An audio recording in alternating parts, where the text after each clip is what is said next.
There's a light between, an energy unseen, a connection so profound, like a flowing stream. It whispers in the silence, guiding our way, intuition growing stronger with each passing day. The light between, it's a force to behold, unveiling truths untold, breaking through the mold. Intuition rising like a symphony in tune. The light between, it's a bond that won't remove. Welcome to the Light Between podcast, where we embrace the divine love, light, and cosmic laws, recognizing us as co-creative agents in the mystical evolution of the divine.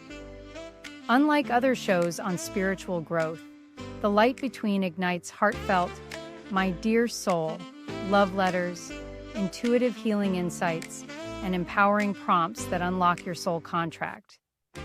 When you no longer judge your inner critic and meet it with warmth, you can shift the perspective and power of the part of your shadow that is talking and the part of ourselves that is answering. I invite you to initiate your personal rite of passage in reconnecting with your innate power and intuition. Head over to the Light Between newsletter to stay on track with your highest timeline through next era resources and holographic psychic readings. Let the light between, an energy unseen, connection so profound like a flowing stream. So today's topic in the Light Between podcast is grief, because we've all been feeling it. There's no way to tiptoe around it. And I wanted to bring some different perspectives that not only I grasped in my time in the records, but also just based on my trauma-informed clinical experience around grief and working with clients. So let's dig in. So grief, oh man, it is a profound topic that affects all of us at some point in our life. And when we look at grief and spirituality, grief is more than just this reaction to loss. It is so deeply personal for each and every one of us. And it intertwines with our emotional, our physical, and spiritual well-being. And if we look at how it impacts our brains, we can start to really look at the perspective of not being so hard on ourselves, understanding the connection to grief through compassion. And so I want to start with the brain's role in grief. So when we look at pain, whether it's physical or emotional, it is very deeply connected to how the brain is wired. And the chronic pain that you may feel, whether it is emotionally or physically, doesn't just reside in one place. It is an entire network region that is working together. So when we are in pain and when it takes hold, we are stuck in overdrive. And this happens because the brain amplifies the signal. We talk about this if we go back to even the endocannabinoid system and CBD or THC, and why the CBD is able to tap into the CB2 receptors and uses that amplified signaling to the neurology to calm down in all of the receptor sites. Now, grief works similarly when it is physical, because our brains are processing the loss very deeply. And this describes this state of isolation that often accompanies grief. And so when this happens, the limbic system is triggered by grief, which governs the emotions, goes into overdrive and disrupts the connection with our cortex in the brain. And this is the area, my friends, that handles calm, well thought out, rational thoughts. So right off the bat, if we are in pain physically or emotionally, the brain and the cortex go offline. It disconnects and makes it harder for us to really think clearly and feel balance. So in respects to the topic of grief, I wanted to top off the conversation around how our brain gets hijacked and how it deactivates. And so it gets stuck in that on position, which then strains the neurons and it wears the neurons down, hence our emotional and our physical body. When we look at our society right now, we look at what we've all been through in the last 6 years.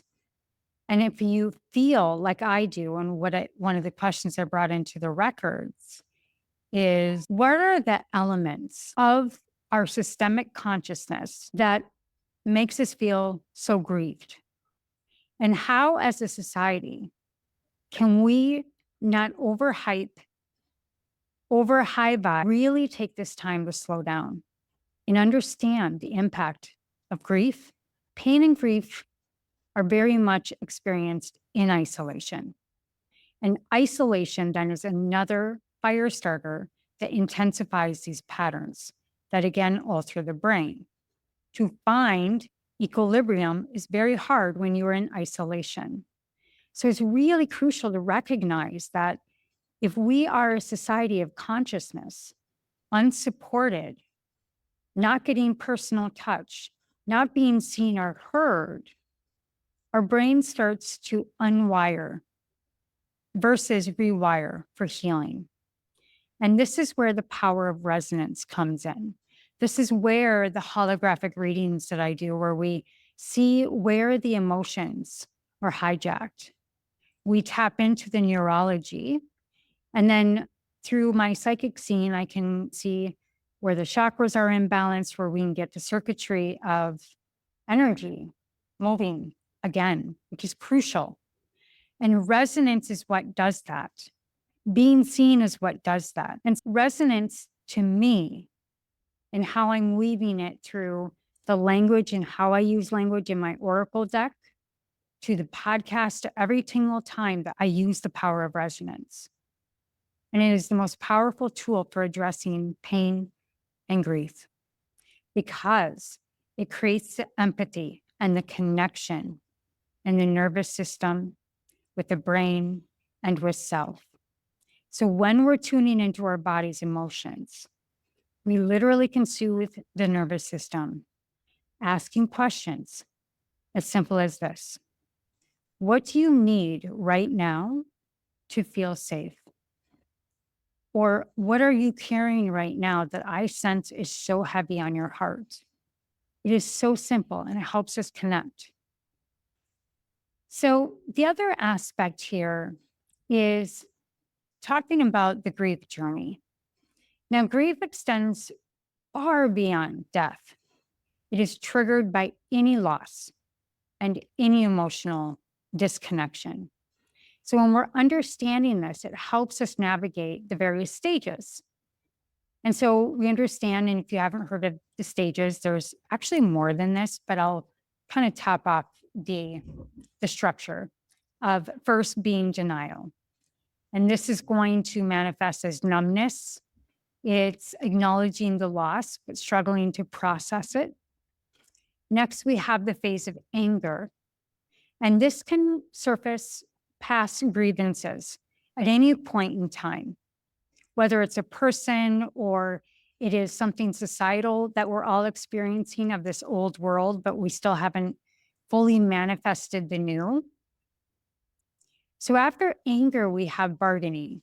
And this is where the guilt turns on.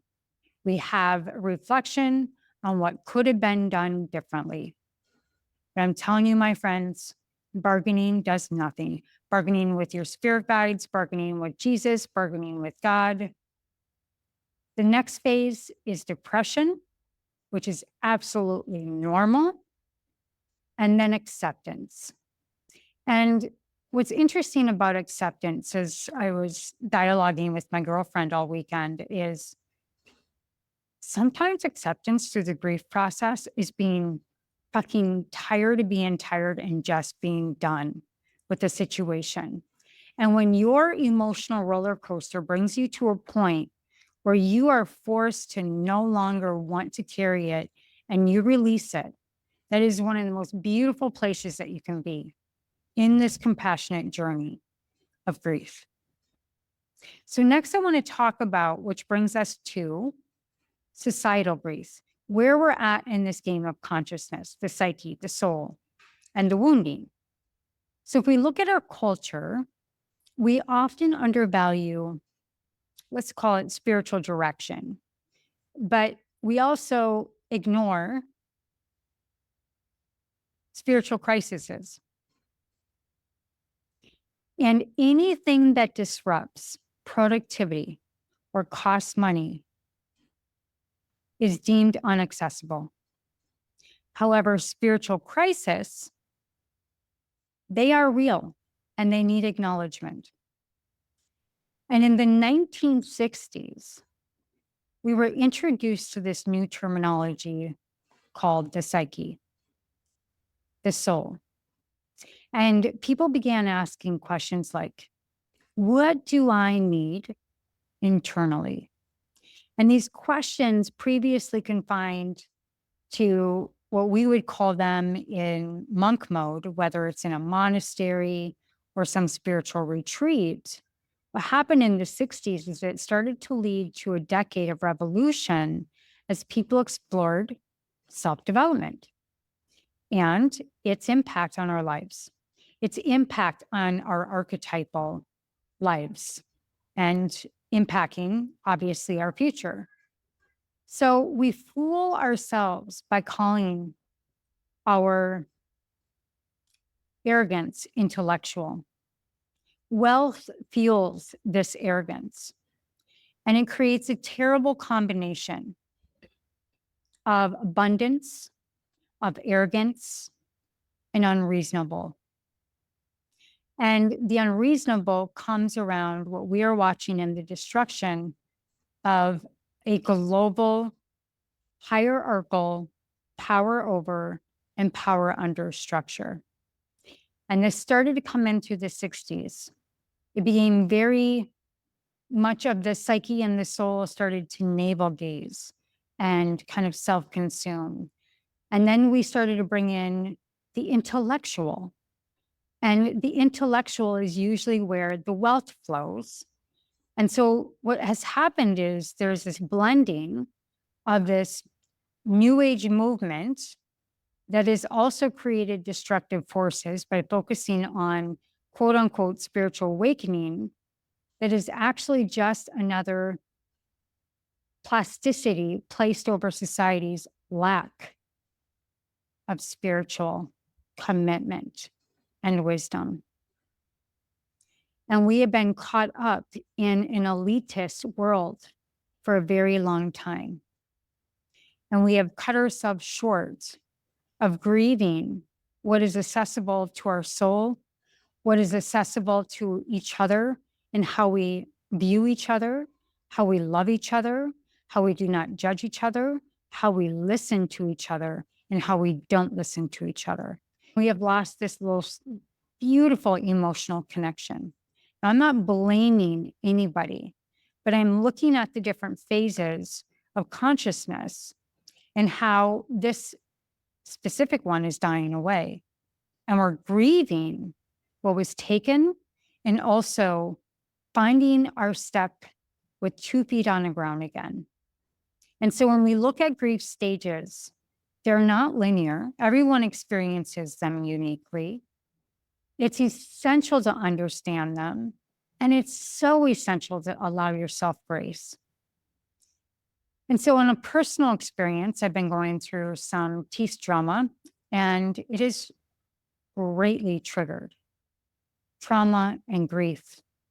And it's highlighting that even seemingly minor events to somebody else can trigger profound emotional stress in all of us. So as you walk around, especially during this time of collective transition, collective grief, where we're surrounded by similar experiences in just different ways, to really understand that these negative encounters can leave us feeling completely depleted.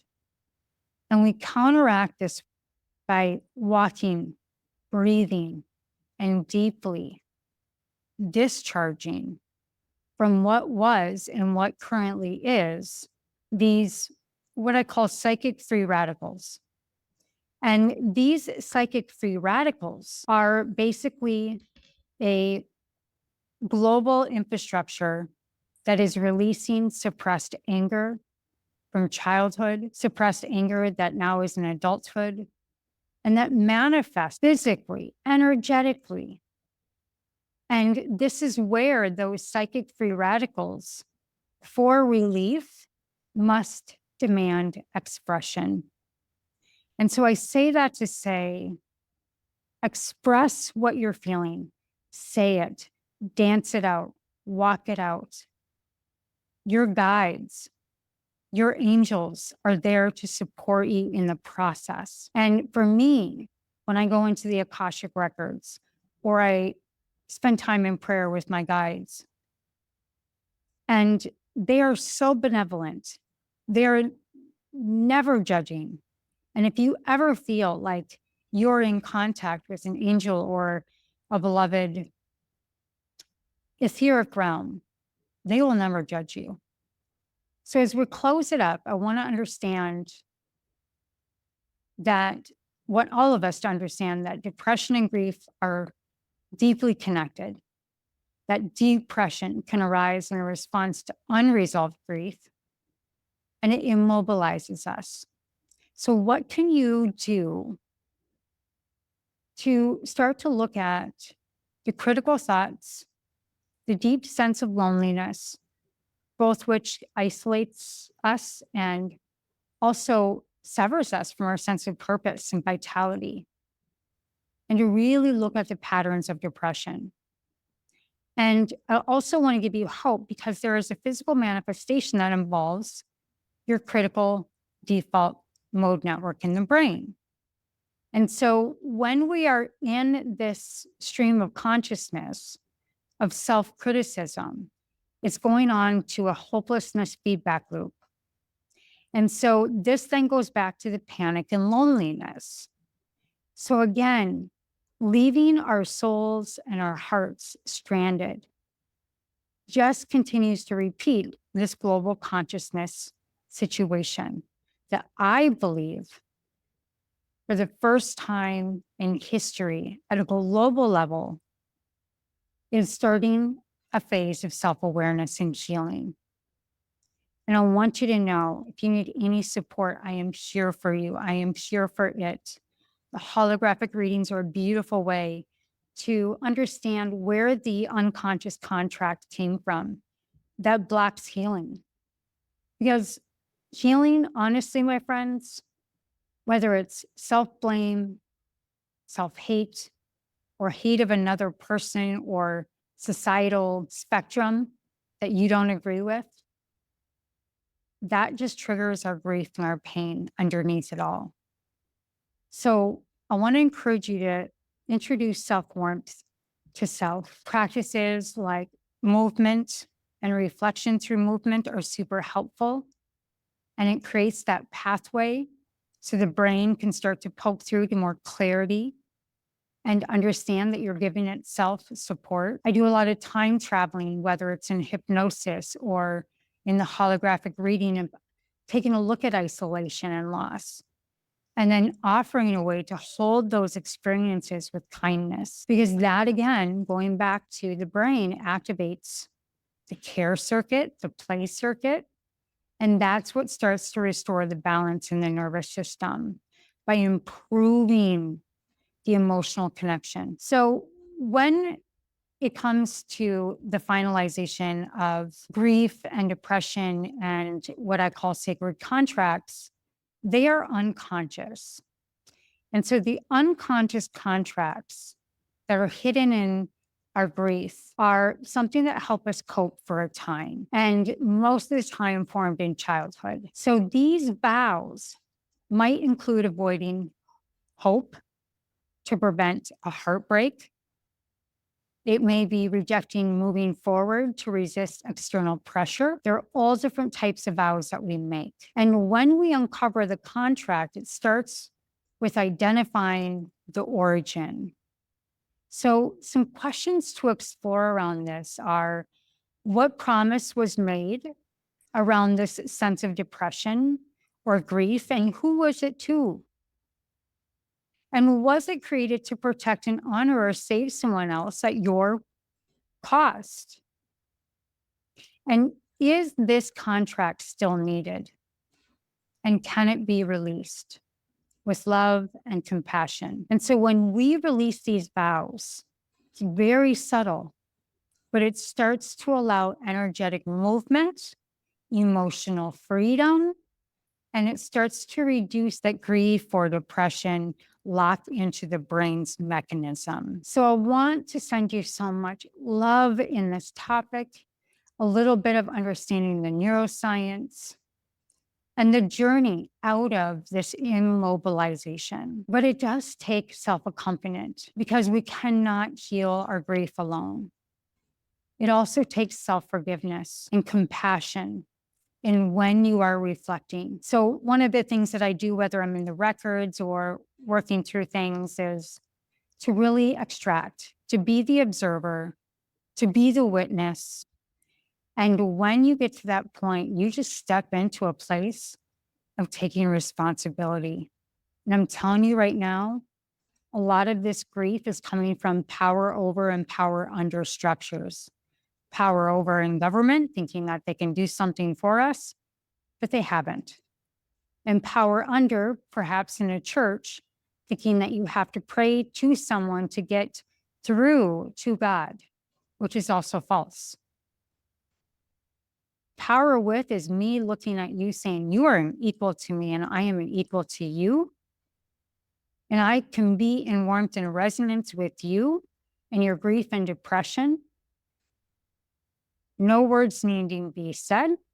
And power within is for me to understand that I can be honest with myself and move into self-compassion and self-accompaniment to help nourish the brain, to reconnect the balance, to reconnect with joy, and rediscover the potential for our meaningful lives.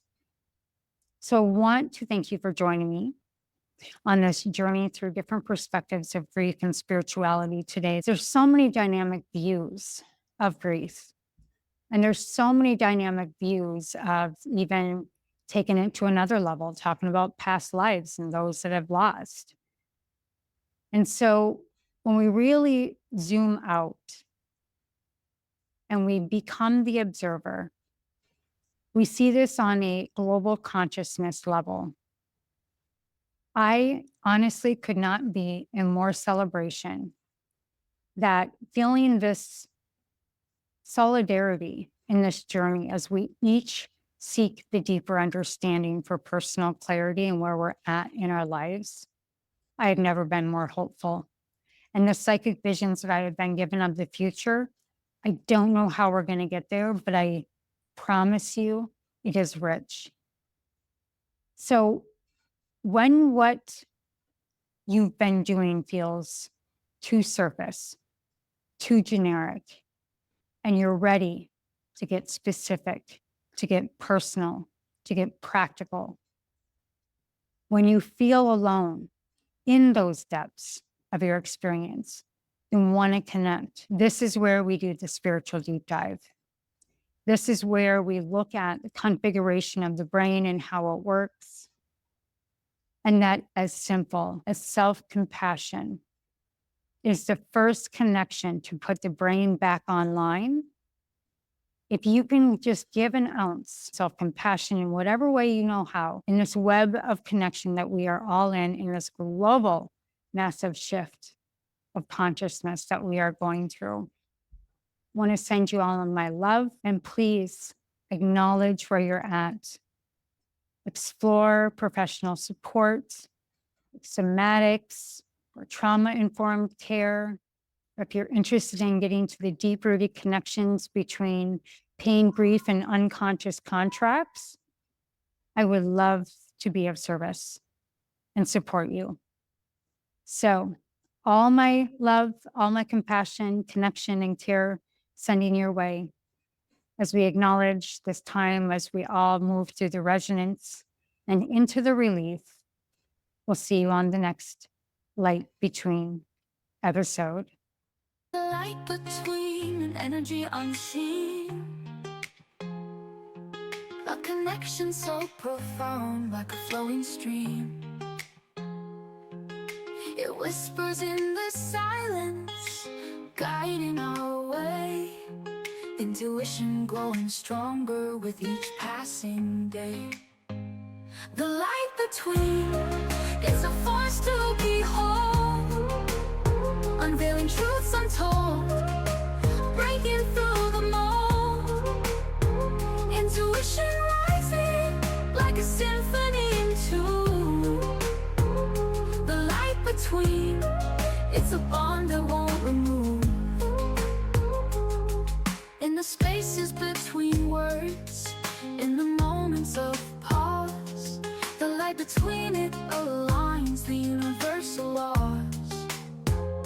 It speaks in whispers in the depths of your soul, guiding you forward, making you whole. The light between, it's a force to behold, unveiling truths untold, breaking through the mold. Intuition rising like a symphony in tune. Let the light guide you, let intuition lead. In the dance of life you'll find what we need. The light between, an eternal flame, igniting your path, never the same. The light between, a sacred bond, illuminates the path we're on. Intuition blossoms, spirits entwine. The light between.